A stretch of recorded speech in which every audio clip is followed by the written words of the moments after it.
याद रखना चाहिए, अच्छे और बुरे भावों की उत्पत्ति, ये 10 बातें प्रधान होती हैं। आपके अंदर अच्छे भाव आ रहे या बुरे भाव आ रहे हैं तो उनमें ये 10 बातें प्रधान हैं। पहला, स्थान। आप कहां बैठे हैं, कहां रह रहे हैं, किस जगह खड़े हैं, आपको स्थान देख करके ही बर्ताव में उतरना है। जैसे मदिरालय है, आप वहां खड़े होंगे तो तमोगुण अपने आप बढ़ने लगेगा, आसुरी प्रवृत्ति बढ़ने लगेगी। ऐसे ऐसे जिस स्थान पर खड़े होने से, देखने से, बात करने से हमारी वृत्ति बिगड़ रही, उस स्थान का तत्काल त्याग कर देना चाहिए, वहां से हट जाना चाहिए। पहला है स्थान। जैसे सत्संग, यमुना जी का एकांतिक पावन तट, किसी लता के नीचे, किसी संत भगवान के सानिध्य में, अब हमारा ये स्थान भजन वृत्ति बढ़ाएगा। उस व्यक्ति का घर जिसके पास जाने से वासनाएं बढ़ रही, उस स्थान में जहां दृश्य देखने से हमारे अंदर गंदी बातें आ रही, पहला है स्थान। दूसरा है अन्न। बहुत बड़ा प्रभाव अन्न का होता है। अगर अधर्म के द्वारा कमाया हुआ अन्न है तो बुद्धि अधर्म में ही लगेगी। यदि भोजन पकाते समय, रसोई रांधते समय आप विकारात्मक चिंतन कर रहे हैं तो कोई भी प्रसाद पाए उसके अंदर विकार जागृत हो जाएगा। अन्न का बहुत बड़ा प्रभाव पड़ता है। एक बार पूज्य पादुड़िया बाबा जी महाराज अपने परिकर के साथ भ्रमण में थे तो किसी बड़े धनी मानी ने निमंत्रण दिया, महाराज आज यहीं रुको। तो बाबा ने कहा हम लोग गांव के अंदर नहीं रुकते, तो बाहर कोई वृक्षों का समुदाय, जंगल जैसा, तो उसमें वहां रुके, पर भोजन उनकी तरफ से, भोजन सबने पाया।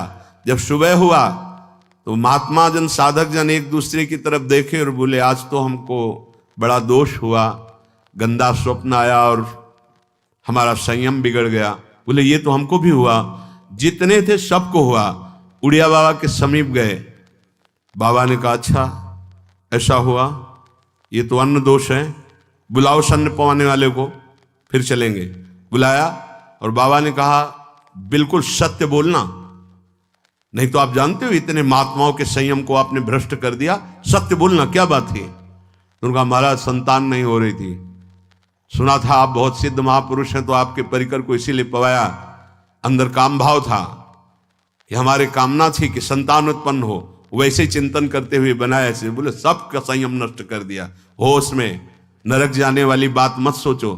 अरे संतों को पवाओ जैसे अपने पुत्र को पवाते हैं, ऐसी भावना करनी चाहिए। आज हो भाग्य तो परिणाम खुद मंगल में निकलेगा। काम भाव से युक्त होकर क्यों बनाया, सब संतों के अंदर विकार पैदा कर दिया।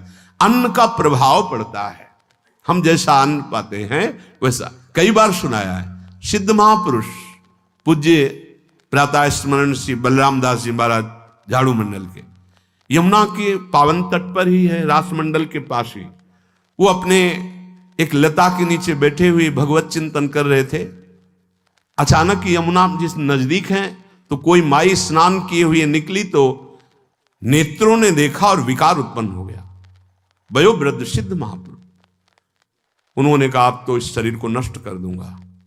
शिष्यों ने कहा महाराज ऐसा क्यों? बोले किसी माता के शरीर को देखकर हमारे अंदर विकार क्यों आ गया?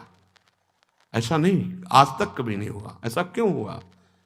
उनका महाराज आपस में सब शिष्यों ने कि कुछ ना कुछ तो खान पान में गड़बड़ी हो गई तभी ऐसा हुआ। बाबा आज परिक्रमा करते हैं वृंदावन की, बाद में आप जो आदेश करेंगे जैसा करेंगे, पहले परिक्रमा। वृंदावन की परिक्रमा का बहुत बड़ा प्रभाव। जब कभी मन आपका ऐसा विक्षिप्त हो, परेशान हो, तत्काल परिक्रमा प्रारंभ कर देना, नाम जप करते हुए। आप देखना परिक्रमा पूरी होते होते शांति हो जाएगी। बाबा ने खूब नाम कीर्तन करते हुए शिष्यों के साथ परिक्रमा दी, मन का विकार शांत हो गया। उनका ऐसा कैसे हो सकता है कि हमारे अंदर विकार आ गया? ये बड़ी सूक्ष्मता का विषय है। कल प्रसाद कहां से आया था? उस समय लाड़िले गोविंद देव जी महाराज यहीं विराजमान थे वृंदावन में। बोले तो ठाकुर गोविंद देव जी का प्रसाद आया था।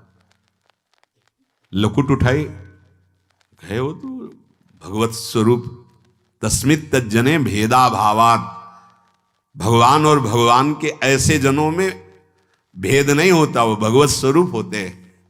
गए और कहा बताओ आपका प्रसाद न पावे तो अपराध लगे कि प्रसाद नहीं पाया, और प्रसाद पावे तो हमारे अंदर काम जागृत हो जाए, हम तो मरे ना दोनों तरफ से। तो ठाकुर जी बात कर रहे थे, दूसरों को नहीं सुनाई दे रहा था। कह रहे थे कि देखो नाराज मत हो, कलकत्ता की वैश्या थी, उसने भोग लगाया, अब उसने भोग लगाया तो हमने चख पाया, तो आपको प्रसाद का किनका लेना चाहिए? किसने कहा था कि पूरा प्रसाद पाइए? जरा किनका ले लेते हो, मधुकरी पाते। हाँ ये बात आपकी मान, तो हमारा तो पूरा विश्व है, कोई भी भोग लगाएगा हम तो पाएंगे। और हमारे प्रसाद की निष्ठा आप सबके हृदय में, तो किनका लीजिए, पूरा मत पाइए। सोचिए, भगवद अर्पित प्रसाद और वृत्ति भगवान ने आदेश किया किनका पाओ, माधुकरी मांग के खाओ। यहां वर्णन कर रहे, यदि हम अन्न थोड़ा भी हमारे अंदर दूषित चला गया, तो जब कभी ऐसी विकार की भावना हो, आपके अंदर विकार बन रहा है, तो खोजिए। आपने कोई दृश्य देखा है, आपने किसी से बात की है, आपने कोई ऐसा संकल्प बनाया, नहीं, तो फिर भोजन दोष आ गया, अब आज उपवास कर दो। जब तक वो वृत्ति न नष्ट हो तब तक कुछ मत पाना, जल से काम चलाना, तो एक दिन एक पहर अपने आप शांत हो जाएगा। अगर बहुत विकलता हो रही तो नाम कीर्तन शुरू कर दो, भोजन मत पाना, नाम कीर्तन शुरू, बिल्कुल शांति मिल जाएगी, बिल्कुल। और ये तो उदाहरण महापुरुष इसलिए देते कि हम सावधान रहें। हमारे अच्छे भाव या बुरे भाव में ये 10 बातें बहुत प्रभाव डालती हैं। पहला स्थान, दूसरा अन्न, और तीसरा जल। पानी भी बहुत संभाल के नहीं, आजकल तो देखो प्रायः ऐसे दांत से प्लास्टिक नोचेंगे, ऐसे पानी पिएंगे, कब भरी गई, कहां भरी गई, कैसा पानी, बड़ा देखो कैसा हमारे भजन साधन के लिए विक्षेप पैदा होता चला जा रहा है। पहले सुंदर सरोवरों का जल, मतलब 15 वर्ष तो गंगा जल ही केवल पिया है, जो आकाशवृत्ति से मिला नहीं, गंगा जल ही पिया है। कुआं का जल, फिर आया हैंडपैप का जल, अपवित्र होने लगा। हैंडपैप में जो वाशर, अगर वो कहीं चमड़े का पड़ा हुआ है तो अपवित्र जल हो गया। अब हैंडपैप का भी अंतर ध्यान स्वरूप हो गया, अब तो नहीं दिखाई देता। अब रह गया है मोटर से निकले और फिल्टर में जाए, वो मशीन जो फिल्टर करती पानी को, आरओ, उससे। अब वो जिनके पास है तो है, नहीं तो परिक्रमा लगाया हो, आपको पानी पीने को नहीं मिलेगा। देखो कैसा समय आ गया। भोजन, पहले कोई दगाबाजी भोजन में तो नहीं करता था। गांव में जब जिसके यहां दूध बेचा जाता था ना, उसको बहुत लघु दृष्टि से देखा है, गाय माए एक बराबर होती है, ये दूध बेचता है। 10-5 किलो मठा तो आप ऐसे मांग के ले सकते थे, अगर अड़ोस पड़ोस में वो मठा मिल जाएगा। जब कोई उत्सव होता, फ्री दूध 100-200 500 किलो पूरे गांव के सब दे देते, कोई ऐसे बेचता था। अब दूध नहीं, जब बूढ़े लोग बैठते थे कहते थे पानी बिकेगा आगे चल के। आज पानी बिक रहा है, नहीं बिक रहा, पानी बिक रहा है। हमें लगता है सबको ही पैसे से ही पानी है, वो बोतलें नीली नीली नहीं, इतनी बड़ी बड़ी बिकती, उन्हीं से पानी पिया जा रहा है। आगे और समय जल का प्रभाव पड़ता है। जैसे हम गंगा जल पीते थे, सही कहते हैं, कई दिन जब भोजन नहीं मिलता तो पूरी पौष्टिकता गंगा जल से मिलती थी। गंगा माता के जल से ऐसा लगता था मानो हम परम पावन अमृत पान कर रहे हैं, सारी पौष्टिकता मिलती थी। कुएं का जल अपने आप में पौष्टिकता से युक्त होता है, जो हमें चाहिए। आज देखो जल की समस्या हो गई, पवित्र जल पीने के लिए हम तरस रहे हैं। कहां हो जल और कैसे मिलेगा जल? या तो आप पैसे वाले हो तो आप खरीद करके पीजिए, नहीं तो अब वो जल नहीं रह गया कि कुएं से निकाला पी लिया या सरोवर से पी लिया, या कैसा दुर्भाग्य है। जल का बहुत बड़ा योग है साधना में। जैसे स्थान का तो परम पावन वृंदावन धाम, अन्न का तो अब हम भगवत प्रसाद पाते हैं, तो जल का बहुत बड़ा योग है। आज दूषित होता चला जा रहा है, क्योंकि अब हाथ की बात नहीं रह गई है कि आप सुंदर कुआं से जल लें या सरोवर से जल लें या आप नदी से जल लें। हाँ, स्वामी जी के लिए लिखा हुआ है कि रोज यमुना स्नान और रोज यमुना जल ही पान। हमारे वृंदावन के समस्त भगवत स्वरूपों का स्नान यमुना जल से ही होता था, हो रहा है और होता ही रहेगा। बिहारी जी के लिए आज भी कलश में भरकर यमुना जल ही जाता है। तो कपड़ा से ऐसे ढक के जब हम 2 बजे परिक्रमा देते थे तो एक महाभागवत है, वो किसी को छूते नहीं, दूर से कहते छूना मत, बिहारी जी के लिए जल जा रहा है स्नान के लिए बिहारी जी का। फिर चौथा है आपका परिकर, जहां पर रह रहे हैं वो समुदाय, चाहे परिवार हो या आप समुदाय, वो कैसा है, रजोगुणी है, तमोगुणी है, सतोगुणी है या त्रिगुणातीत भागवतिक है, उसका प्रभाव पड़ेगा। पांचवा है आपका पड़ोस, आसपास वाले घर, जैसा है वैसा प्रभाव पड़ेगा आपके ऊपर। पड़ोस निंदनीय है तो बंधन से युक्त होना पड़ेगा।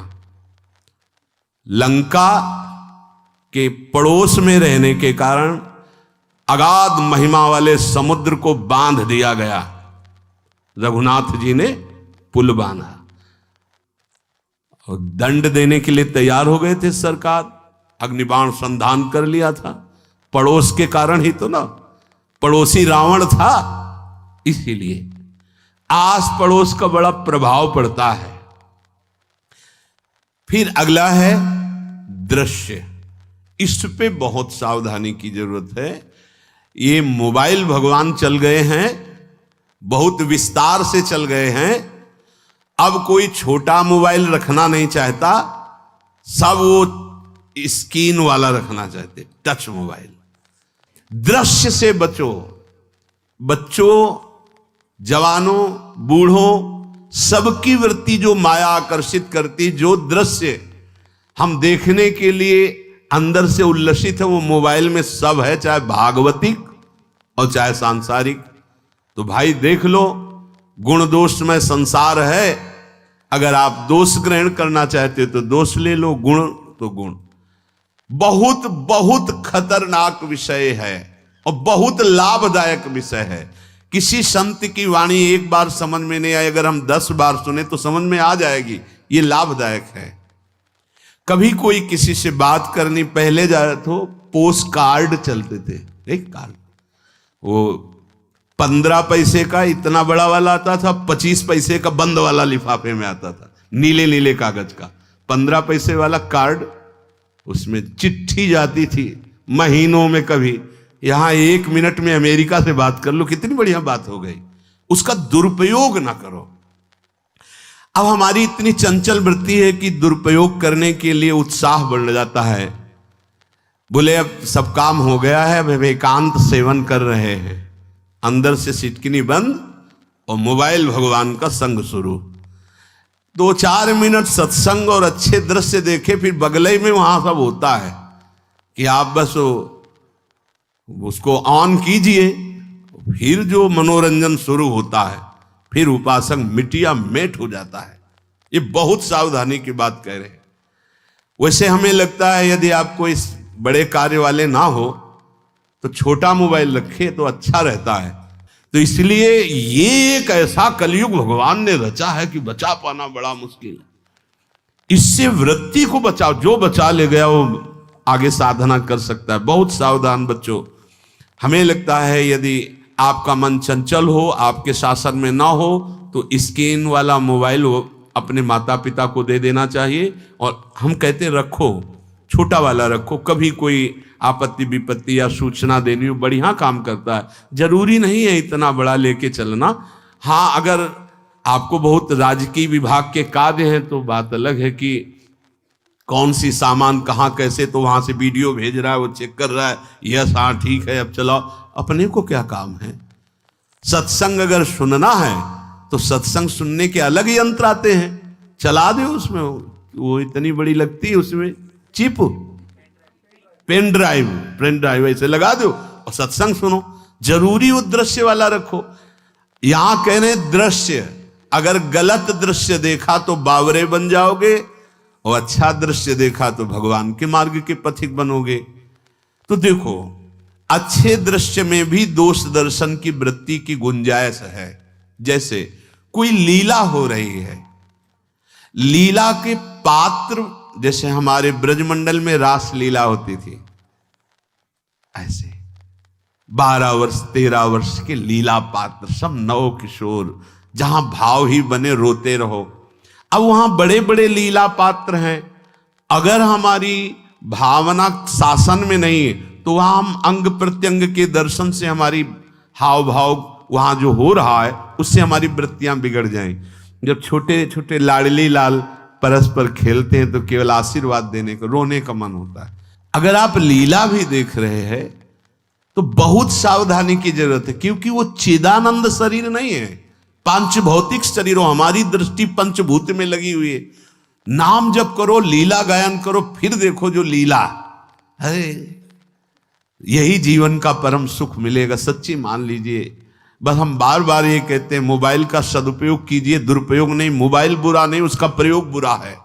दृश्य और साहित्य, वैसे ही मनोवृत्तियां फिसलने वाली हैं, और जब ये आ गया कि फिसलाने में कितना लाभ है तो हानि, ऐसा कोई साहित्य और आलोचना, ऐसी कोई वार्ता ना करे जिससे हमारे अंदर गंदे भाव आवे। यदि अच्छी चर्चा करते तो अच्छे भाव आते हैं। देखो, अभी ऐसी कोई भावुक चर्चा होने लगे तो सबका हृदय द्रवित हो जाएगा, और गंदी चर्चा हो तो हमारा हृदय विकार युक्त हो जाएगा। और कार्य, आप जो कार्य करते हैं उसका प्रभाव आपके मन के ऊपर पड़ता है।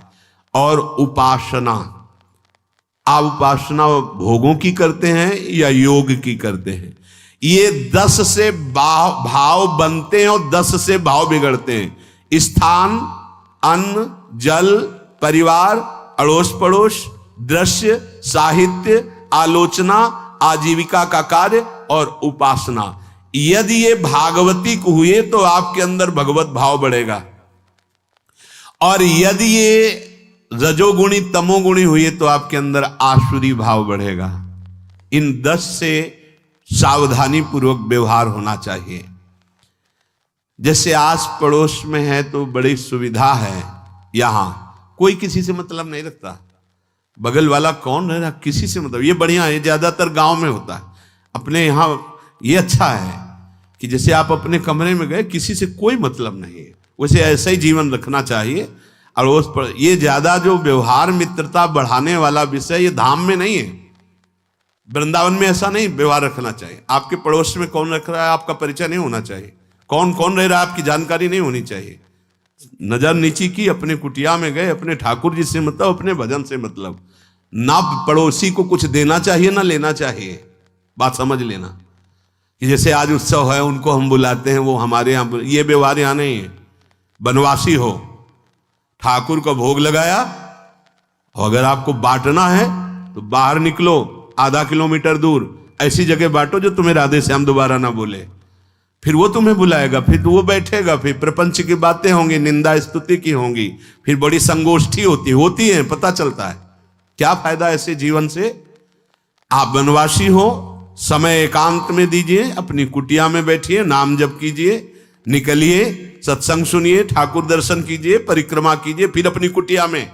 ज्यादा व्यवहार में नहीं उतरना चाहिए, ये वनवास है, वृंदावनवास।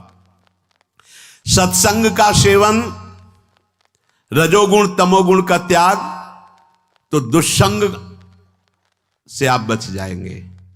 दुष्संग से बचने का मतलब है काम क्रोध मोह स्मृति भ्रंश बुद्धिनाश सर्वनाश कारणत्वात्।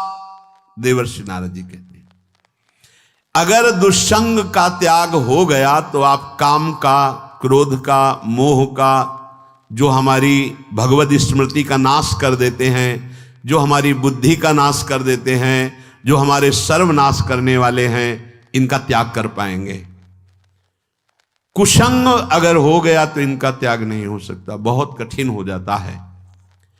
भगवत संबंधी तत्वबोध होना या भगवत रहस्य लीला में प्रवेश पाना, जो अपनी इंद्रियों को भोगों में तृप्ति कराने की कोशिश कर रहे हैं,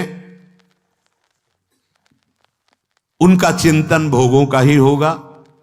तो कैसे तत्वबोध होगा, कैसे लीला में प्रवेश होगा, बस ध्यान देना है, कैसे हो पाएगा?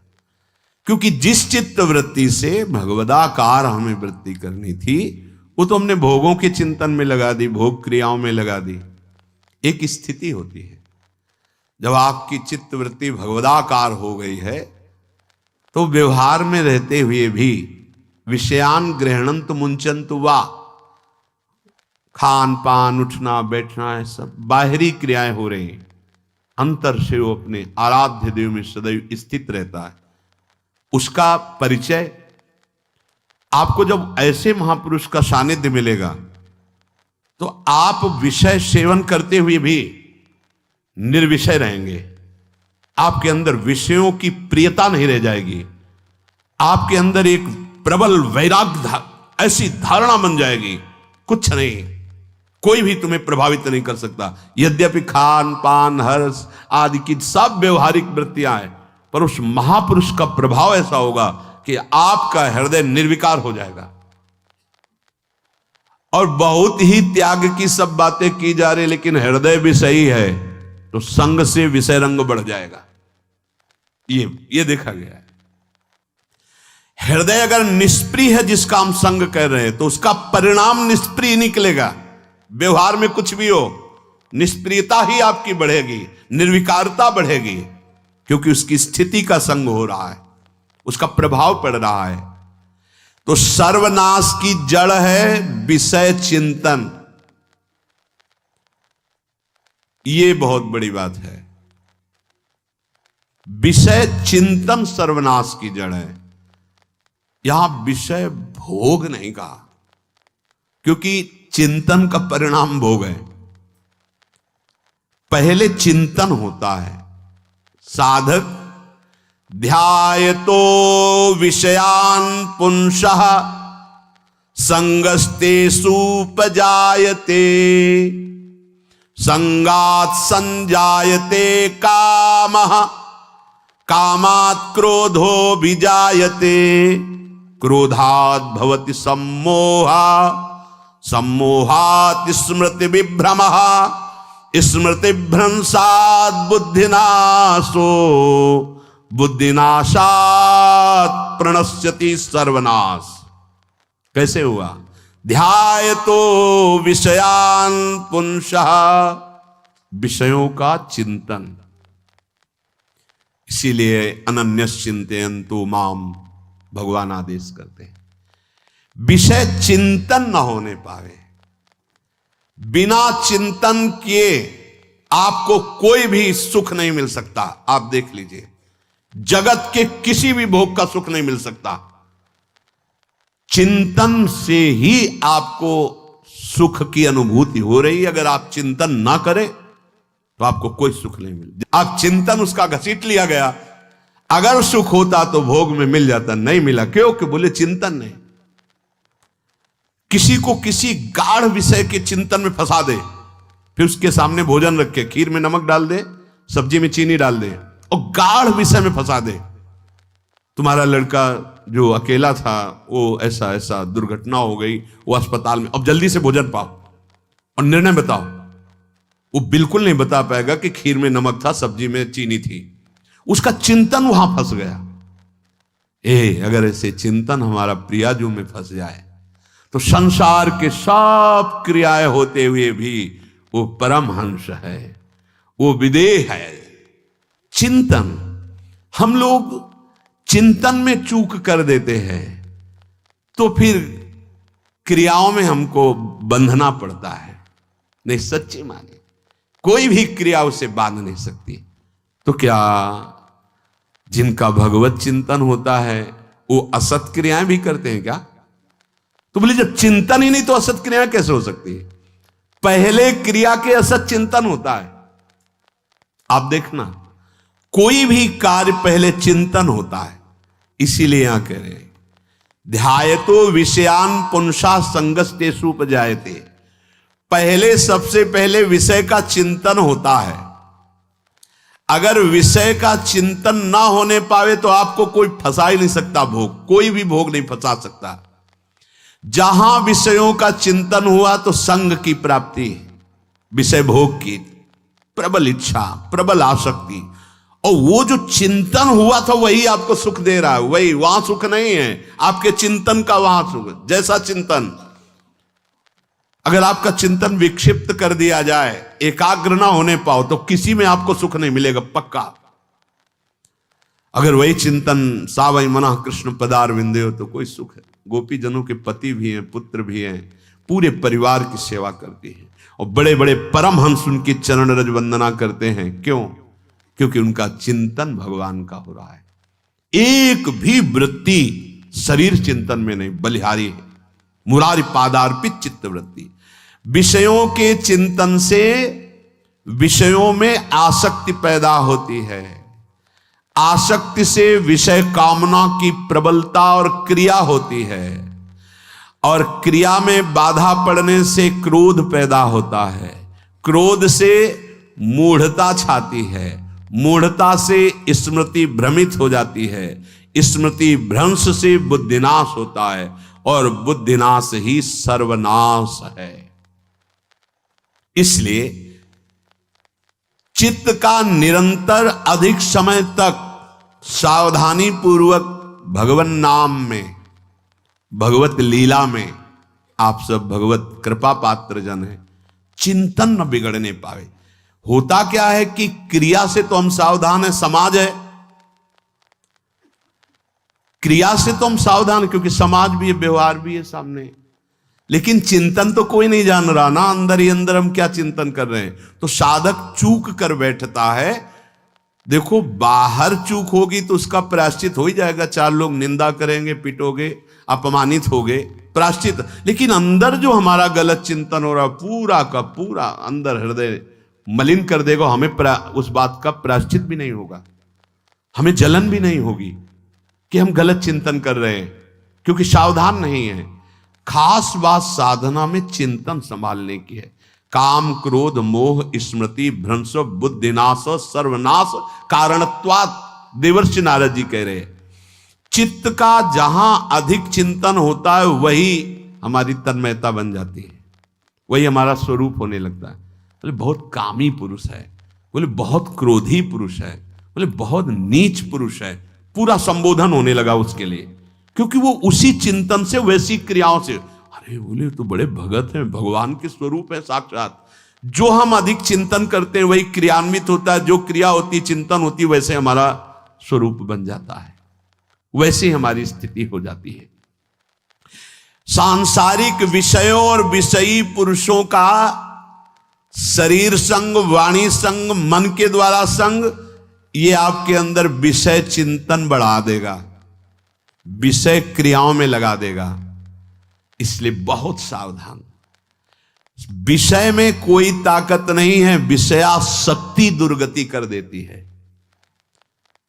एक बार देवर्षि नारद जी जनक जी से कहा कि आप विदेह राज कैसे हैं, पत्नी भी है, परिवार भी है, सब वैभव भी है, वो आप एक राजा होते हुए विदेह राज। उनका आज विश्राम कीजिए, कल सुबह चर्चा करेंगे। तो रात्रि में अपने शयन गृह में देवर्षि नारद जी को शयन कराया और अपनी अर्धांगिनी से कहा कि आप जाकर शयन कीजिए देवर्षि नारद जी के साथ, जो आज्ञा। अब वहां देवर्षि नारद जी के समीप जब नारद जी ने देखा कोई स्त्री, तो शकिल गए और शकिल गए। वो तो आज्ञा जैसी हुई थी, जब दीवाल मिली तो दीवाल की तरफ मुंह करके लेटे रहे। अर्धरात्रि में उठी और चली गई। देवर्षि नारद जी सुबह गए और कहा कि ये क्या मजाक था आपका, यदि आपको ऐसा ही व्यवहार करना था तो आप हमसे कह देते, तो हम बाहर जाकर शयन करते। आपने ऐसा क्यों किया? क्या हुआ महाराज? जब हम वहां शयन कर रहे थे, कुछ रात्रि व्यतीत होने पर आपकी अर्धांगिनी आई और लेट गई सैया पे। उनको पता नहीं कि एक देव ऋषि के साथ ऐसा व्यवहार नहीं कर। फिर क्या हुआ महाराज? फिर हम और खेलते गए, फिर दीवार मिली तो उधर मुंह करके फिर सो गए। तो तुमने स्त्री को दीवार नहीं समझा, दीवार को दीवार समझा। यही आप में और हम में फर्क है। आपके लिए जैसे दीवार निश्चिंतता का कारण है, ऐसे ही हमारे लिए स्त्री होते हुए भी वो दीवाल की तरह ही है, किंचन मात्र विकार उत्पन्न नहीं कर सकती। यही अंतर है। इसी बात से हमको विदेहराज कहते हैं। ये स्थिति अब कह दे स्त्री शरीर और दीवाल में क्या ज्ञान की विशेषता? वो जड़ है और चैतन्य नहीं। ये शरीर भी जड़ है, चैतन्य आत्म तत्व है। पंचभूतों से दीवाल बनी है। अग्नि तत्व से ईंट पकाई गई है। पृथ्वी तत्व तो है ही, पृथ्वी तत्व में जल मिलाकर उसको आकार दिया गया है। वायु तत्व ने उसे सुखाया है, अग्नि तत्व ने पकाया है, और शब्द आकाश तत्व है। 5 भूतों से वो बना, 5 भूतों से बना है। सच्चा ज्ञान ये कि इसमें और दीवाल में कोई अंतर नहीं। चैतन्य घन आत्म तत्व के कारण ये चलता फिरता नजर आता है, और वो खड़ा स्थायी जड़ दिखाई दे रहा है। इसमें भी भगवान है, उसमें भी भगवान है। इसमें भी पंचभूत है, उसमें भी पंचभूत है। नरसिंह भगवान खंबे से प्रकट हुए थे, बस केवल अज्ञान के कारण जड़ चैतन्य का भेद है। तब समझ में आया। ये जो हमारे अंदर भोगों की आसक्ति है, यही कामना प्रकट करते, यही पाप प्रकट करते, यही हृदय को मलिन कर दे। इसलिए हम अपने चिंतन को संभालें। चित्त चोर के चरणारविंद का चिंतन करें, निरंतर नाम जप करें, भगवद आश्रित रहें। प्रभु अपने भक्तों की रक्षा करते हैं, जैसे मां अपने बच्चे की। करो सदा तिनके रखवारी, जिम बालक राखे महतारी। राधा राधा राधा शेष जागे। श्री राधा वल्लभ लाल।